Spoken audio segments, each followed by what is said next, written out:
ரத்த கணபதி மாந்திரிக பயிற்சி நன்மைக்கு மட்டும். இப்போ கல்யாணம் பண்ணிடுவாங்க. கல்யாணம் பண்ணிட்டா வந்து பார்த்தோன்னா பெற்றவங்க வந்து எல்லாமே செலவு பண்ணி லட்சக்கணக்கு கோடிக்கணக்கெல்லாம் இன்றைக்கி காரு பங்களா எல்லாமே செலவு பண்ணி கல்யாணம் பண்ணிடுறாங்க. ஆனால் கல்யாணம் பண்ணிட்டா அந்த புது தம்பதிகள் வந்து பார்த்தோன்னா வசி இல்லாமல் என்ன பண்ணுவாங்கன்னா ஒருத்தருக்கு ஒருத்தர் சண்டை போடுவாங்க. உடனே பார்த்தோன்னா அவங்க பிரிஞ்சிருவாங்க. இப்போ இதுக்கெல்லாம் காரணம் யார், எதனால் இவங்க பிரிகிறாங்க, ஏன் இதுன்றது நிறைய பேருக்கு இன்னும் குழப்பத்திலே இருக்கு. இப்பதான் புதுசோ கல்யாணம் பண்றாங்கன்னு வச்சுக்கா, அவங்க பிரியறதுக்கு காரணமே வந்து பெற்றவங்க தான், வேற யாரும் கிடையாது. கல்யாணம் பண்ணி கொடுத்துட்றோம். கல்யாணம் பண்ணி கொடுத்துட்டு என்ன பண்றோம், அவங்க போறாங்க ஒரு மாசம் 2 மாசம். ஏன்னா என்ன பண்றாங்கன்னா அவங்க பெண் வீட்டுக்காரு பொண்ணு வந்து நம்பி கொடுத்துடுறாங்க. அப்ப பொண்ணை நம்பி கொடுக்கும்போது அந்த பொண்ணு இங்கிருந்து விட்டுட்டு அங்க போகும்போது ஆரம்பத்துல வந்து என்ன பண்ண கொஞ்சம் பாசம் இருக்கும். ஏன்னா உடனே மறக்க முடியாது. யாரா என்ன ஒரு பெத்துட்டு இன்னைக்கு உடனே திடீர்னு நம்ம ஒரு இடத்துல கொடுத்து தானம் பண்ணிட்டு திரும்ப மறக்க முடியாது. ஏன்னா அதை புரிஞ்சுக்கிற தன்மை ஆம்பளைக்கும் கிடையாது. ஏன்னா அதே மாதிரி சரி அவங்க 1 மாசம் 2 மாசம் 3 மாசம் அப்படியே இது பண்ணுவாங்க. உடனே அவங்க என்ன பண்ணுவாங்க,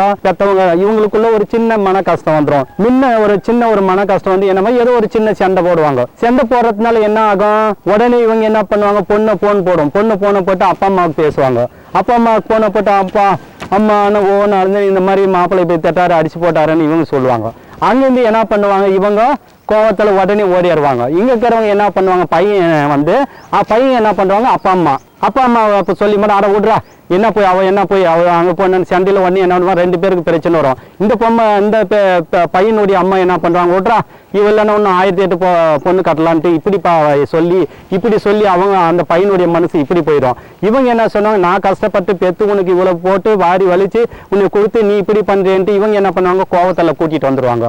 அவள் என்ன பண்ணுவாங்க, அந்த பையனுடைய அம்மா அவங்க விட்றா நீ என்ன போய் அவள் திமிர அடங்கட்டும் வரட்டும் ஆணும் அடங்கட்டும் இப்படின்னு அவங்க என்ன பண்ணுவாங்க, அவங்கள இப்படி கெடுத்து விட்டுருவாங்க. இதுக்கெல்லாம் காரணம் யாரு, இவங்க 2 பேர் பிரியத்துக்கு யாரு காரணம் பார்த்தோன்னா பெற்றவங்க தான், வேற யாரும் கிடையாது. என்னை பொறுத்தவரை இந்த உலகத்துல ஒரு பெண் கல்யாணம் ஆனாவே பிரிக்கிறது யாருன்னா பக்கத்து வீட்டுக்கார சூரியமணி பிரிக்கிறதுல பக்கத்து வீட்டுக்காரையும் கிடையாது. என்னை பொறுத்தவரையும் தாய் தந்தை, இந்த தாய் தந்தை தான் என்ன பண்றாங்கன்னா பிரிக்கிறதுக்கு காரணமே. ஒரு இளஞ்சோடிகளை கல்யாணம் பண்ணி புதுசா டைவர்ஸ் வரையும் போறதுக்கு காரணமே யாருன்னா தாய் தந்தை தான். இந்த தாய் தந்தை வந்து என்ன பண்ணணும்னா, ஒரு வீட்டில் சண்டை நடக்குது. இந்த சண்டை நடக்கும்போது என்ன பண்ணணும், அம்மா வந்து இந்த மாதிரி பிரச்சனை ஆச்சுன்னா அதுக்கு என்னென்ன பொறுமையை என்ன பண்ணணும், சரிம்மா இருமா பொறுமையா இருமா நம்ம பேசிக்கலாம் நம்ம பொறுமையாக அன்பை பேசி அவங்கள அடக்க உடக்கமாக சொன்னால் அப்படியே ஒரு நாள் என்ன பண்ணுவாங்க, இருமா பொறுமையாரன்னு ஒரு கொஞ்சம் சொல்லிவிட்டா அந்த அம்மா அப்படியே சாந்தமாக ஆகும். உடனே அங்கே அந்த பையன் என்ன பண்ணணும், அந்த பெற்றவங்க டேய் இது இப்படியெல்லாம் செய்யக்கூடாது, அது ஊரமூட்டு பொண்ணு தான் பொண்ணுன்னு நினச்சி அவங்களும் அந்த பையனை திட்டி ஒரு நாள் சமாதானம் பண்ணி அவங்கள சைலண்ட்னா அன்னைக்கு நைட்டுக்குள்ளே கணவன் மணியோடைய சண்டை அதான் சொல்லுவாங்களே, காலையிலேருந்து சண்டை போடுவாங்க, நைட் ஆனால் ஒன்றா சேர்ந்துருவாங்க. அந்த மாதிரி அப்படியே உடனே என்னங்க ஒத்திமையிடும். இந்த மாதிரி பேசினா கண்டிப்பாக எப்பவுமே ஒத்திமை இருப்பாங்க. ஆனால் அதே தாய் தந்தை இங்கே இருக்கிற தாய் தந்தை அங்கே இருக்கிற தாய் தந்தை என்ன பண்ணுறாங்க, இங்கே சண்டை போடுறது அங்கே சண்டை போடுறது. இப்போ என்ன ஆகுதுன்னா அந்த பொண்ணுடைய வாழ்க்கையும் பையனுடைய வாழ்க்கையும் சீரழிஞ்சிருது. இதுக்கெல்லாம் காரணம் யாருன்னா பெற்றவங்க தான். இந்த பெற்றவங்க ஒழுங்காக இருந்தால் கண்டிப்பாக எல்லா வீட்லையும் எல்லா பிள்ளைகளும் நல்லா இருப்பாங்க. தயவுசெய்து சொல்கிறேன், பாசம் இருக்க வேண்டியதான். பாசம் இருக்கிறதுனால இவங்க என்ன சொன்னாலும் உடனே நம்ம போய் சண்டை போடக்கூடாது. அவங்க பையனுடைய இது என்ன பண்ண சொன்னாலும் அவங்க கேட்கக்கூடாது. 2 பேரும் சேர்ந்து பெற்றவங்க ஒருத்தருக்கு ஒருத்தர் கண்டிப்பா பேசணும். ஒருத்தருக்கு ஒருத்தர் பேசி ஒவ்வொருத்தரும் என்ன பண்ணணும், நீ செய்யறது என்ன சொல்றது என்ன நேருக்கு நேர பேசி சமாதானமா பேசி கஷ்டப்படலாம அவங்கள 2 பேருமே ஒரே நிலை கொண்டு வந்தா கண்டிப்பா அந்த வீட்டுல கணவன் மனைவி பிரச்சனையும் இருக்காது. 2 பேருமே ஒற்றுமை இருக்கும். அதே மாதிரி அந்த வீட்டுல யாரு சொன்னாலும் வந்து பார்த்தோன்னா என்ன பண்றாங்கன்னா, இங்க பெற்றவங்க பையனுக்கு நீங்க சப்போர்ட் பண்ணும்போது அக்கம் பக்கங்கிறவங்க இந்த பொண்ணுக்கு ஆகாதவங்க என்ன பண்றாங்கன்னா பொண்ணை பத்தி பேசி அவங்க இவங்க என்ன பண்ண அந்த பையனுக்கு பிடிக்காதவங்களை இவங்களை சொல்லி இப்படியே வாழ்க்கையில சீரழிச்சு பல்லாயிரம் குடும்பம். இதுக்கு காரணமே பெற்றவங்க வந்து சரியில்லை. பெற்றவங்க ஒழுங்கா இருந்தா கண்டிப்பா அந்த பிள்ளைகள் நல்லா இருக்கும். பாசத்தை காட்டுங்க, பாசத்தை காமிச்சு ஒவ்வொரு பிள்ளைக்கும் சொல்லி கொடுங்க, இப்படிதான் இருக்கணும், இப்படிதான் வாழணும். அதே மாதிரி நீங்க போற அந்த பையனுடைய அப்பா அம்மா இருக்குது பாருங்க, அவங்க சொல்லுங்க. நிறைய பேர் என்ன பண்றாங்கன்னா, பொண்ணு நம்ம வீட்டுக்கு வந்துச்சுன்னா போதும் உடனே அந்த அப்பா அம்மாவையும் மறந்துடணும். அப்படிலாம் இருக்கக்கூடாது, தயவுசெய்து சொல்றேன். ஏன்னா அவங்களுக்கு அந்த ஆசை பாசம் இருக்கு. என்ன இன்னைக்கு வந்து உனக்கே எல்லாமே மாறிடும். அதே மாதிரி என்ன பண்றாங்கன்னா, பையன் வந்து கல்யாணம் பண்ணிட்டு கொஞ்சம் பாசமா மனைவி மேல இருந்துட்டா போதும், உடனே அப்பா அம்மாவுக்கு பிடிக்காது.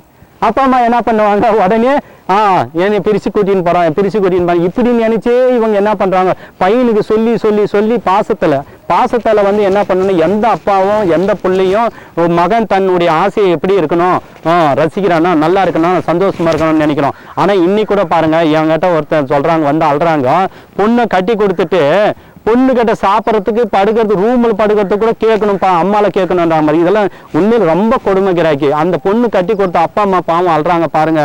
இதெல்லாம் எவ்வளோ வேதனை. இதெல்லாம் என்ன பண்ண போறாங்க சொல்லுங்க. போகும்போது இதெல்லாம் எடுத்துட்டு போறாங்க. ஒருத்தருக்கு ஒருத்தர் அன்பு இருக்கும். ஒரு கல்யாணன்றது என்ன, திருமணம் 10 பேர் 20 பேர் ஒரு பல பேர் லட்சக்கணக்கு செலவு பண்ணி அதை வந்து ஒரு 10 நிமிஷத்துல தூக்கி எறியறதுலாம் இருக்கக்கூடாது. அன்னைக்கு மட்டும் ஓடி ஓடி பார்க்கறது பின்னாடி என்ன பார்த்தா அப்படியே பிரச்சனை. எல்லாமே பாருங்க சம்மந்தி தான் பிரச்சனை. இந்த 2 சம்மந்தியும் சேர்த்து தான் ஒரு கணவன் மணி பிரச்சனை உருவாக்கி வர்றது. இந்த 2 சம்மந்தியும் கண்டிப்பா சொல்ற மாதிரி ஒரு வீட்டுல ஒரு பொண்ணு பார்க்க போகும்போது ஒரு பையனை பார்க்கும் போது ஃபர்ஸ்ட் பையன் எப்படி இருந்தாலும் சரி அப்பா அம்மா ஒழுங்கா இருக்கிறாங்களான்னு பாருங்க. அந்த அப்பா அம்மாவும் இந்த அப்பா அம்மாவும் ஒழுங்கா இருந்தா கண்டிப்பா அந்த குடும்பம் நல்லா இருக்கும். இது அது டேமேஜ்னா கண்டிப்பா உருப்படாது. அதனால எப்பவுமே ஒரு வீட்டுல ஒரு கணவன் மணிக்கு பிரச்சனை வருது, கோர்ட்டு போகுது, டைவர்ஸ் போகுது, இதுக்கெல்லாம் காரணம் யாருன்னா பெத்தவங்க தான். பெத்தவங்க கண்டிப்பா ஒரு நிலை நினைச்சு ஒவ்வொரு பிள்ளையும் நல்லா சொல்லி வளர்த்தி இப்படி இருக்கணும். அவங்க கோவப்பட்டா நம்ம ஒரு கொஞ்ச நேரம் இறங்கி சமாதானப்படுத்தி, இவங்க கோவப்பட்டா இப்படி மாத்தி ஒருத்தருக்கு ஒருத்தர் அன்பை பேசினா அந்த வீட்டுல சண்டை சச்சரவே இருக்காது. குடும்பம் நல்லா இருக்கும். வாழ்க்கையில எல்லாமே நல்லா சந்தோஷமா புள்ள குட்டியோட இருக்கும். அதனால தெய்வ பேரண்ட்ஸுங்களும் கிட்டும் பிள்ளைகளும் கிட்டும் ஒரு 5 நிமிஷம் யோசனை பண்ணி வாழ்க்கையில எப்பவுமே ஒரு முறை தான் ஒரு திருமணம். ஏன்னா மரும இதுக்கு வாய்ப்பே கம்மி. ஏன்னா இதுல வந்து பார்த்தோன்னா நிறைய ஜெயிக்க முடியறதில்ல. அதனால எப்போ ஒரு முறை நம்ம திருமணம் ஆச்சு அப்பயே நம்முடைய வாழ்க்கையை ஒவ்வொருத்தரும் நம்ம உணரணும். உணர்ந்து கணவனே கண்கண்ட தெய்வம் மனைவியே கண்கண்ட இந்த மாதிரி 2 ஒருத்தருக்கு ஒருத்தர் அன்பு இருந்தா கண்டிப்பா அந்த வாழ்க்கையில எந்த பிரச்சனையும் இருக்காது. அதே மாதிரி பெற்றவங்கள் வந்து கண்டிப்பா அப்பா அம்மா உணரணும். உங்களால வந்து நிறைய பிள்ளைகள் கண்டிப்பா எவ்வளோ பேரை நான் பார்த்துட்டேன். ஏன்னா பேரண்ட்ஸுங்க கொஞ்சம் தூக்கி பேசினாவே பசங்க என்ன பண்ணாங்க நம்ம சப்போர்ட் பண்ணி நம்ம கூட வந்துடுவாங்க. எதை இருந்தாலும் ஒரு முறைக்கு 2 முறை அவங்கள உணர்த்தி பேசி 2 பேரை பேசி ஒற்றுமை உருவாக்கக்கூடிய வழியை தேடுங்க. ஓம் கணபதி, ஓம் காளி, ஓம் நமச்சிவாயா.